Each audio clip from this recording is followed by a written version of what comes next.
Ethiopia is located in Eastern Africa, but this is not one of the classic gem-producing countries regarding colorstone in Eastern Africa. This is some kind of a new frontier.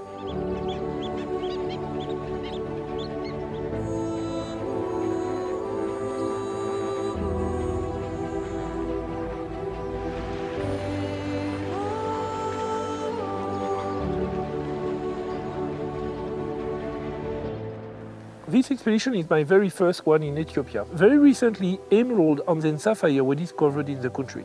But this is just the beginning because it's not a country with a very long history about mining and even trading. And on this expedition, the main focus will be emerald.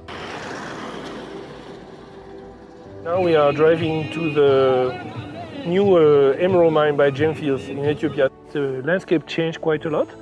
With herders, with the goat and cattle and camels.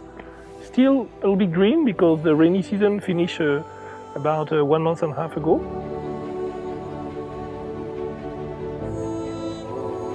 Oh, I would say this is the first kind of the gemstone mining in the Ethiopia, and the Gemfield is the first one who is involved in the systematic exploration and followed by the mining.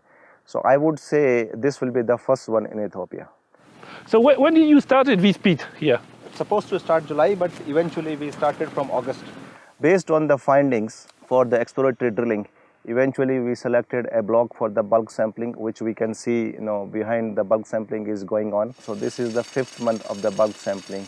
Here we are in the bulk sampling area, and as you can see here you have all these big block of pegmatite that they will blast again. So they drill some hole in this block and then they put some wood in order for the dust not to come in. They are blasting during lunchtime. Now we are already finishing the charging, so after 5 minutes the blasting will be gone by the explosive person.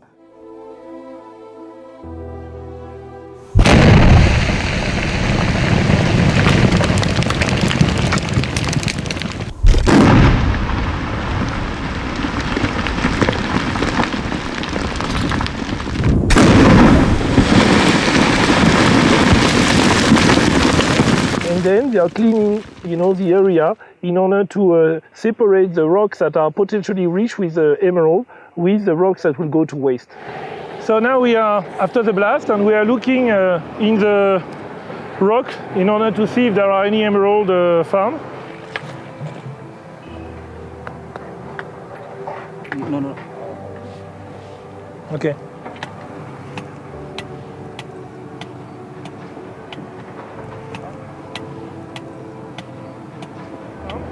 So here we have what looks to be quite promising. This is not really a good green, so it's more like a green beryl than emerald.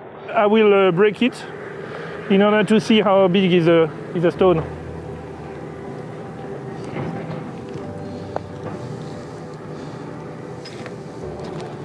Wow, look at that.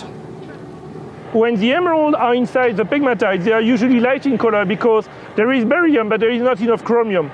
While best quality material will be found inside the reaction zone because in this reaction zone you have both the chromium coming from the TMS and you have the barium coming from the pegmatite. The stone is here and here, so it's more inside the reaction zone. So it's a little bit more green compared to the other one where you find the beryl crystal inside the quartz on the first part. These are all the samples that we collected with the help of the chiselers in the pit just after the blast. And then this sample will be sent to the Nalajet lab, in Bahrain, in order to be able to do some research. The company name is based on that village name called Webb. So that is what they, formed this name, Webb Gemstone Mining. Webb is basically the village name here, so which is very popular, and this area also have a very long history. So every Wednesday you have a local market in the village just near the mine where people are trading mainly goat and cattle and then buying some goods that are coming from town. About 2 or 3 years before, when the mine was not there, the market was very slow because people in the area in the Webb village didn't have a lot of money. But now the market is becoming every week a little bit stronger because you have a lot of people from Webb village that are employed at the mine and they are making some money, and then with the money they have, they have a more purchasing power. So now you have dealers coming from far away who are coming here to sell cattle, to sell a goat, and to sell also goods. So it seems that in the area, the main problem that the local population is facing is the water. There is no river in the area. So they need some water for the cattle, for the goat, and also for the people. So this is why, about 500 years ago, they built this water hole. So now people can access to water, the cattle, the animals, they have some place to get some water to drink. These ladies are living quite far away from here. Every day they are coming here to collect some water to bring back to their house. So they collect here the water in a jerry can for them and for their animal back home. It's about 3 hours walking every morning and then 3 hours to return to their house. So just imagine this is 6 hours back and forth every day that these ladies are doing regularly every day in their life.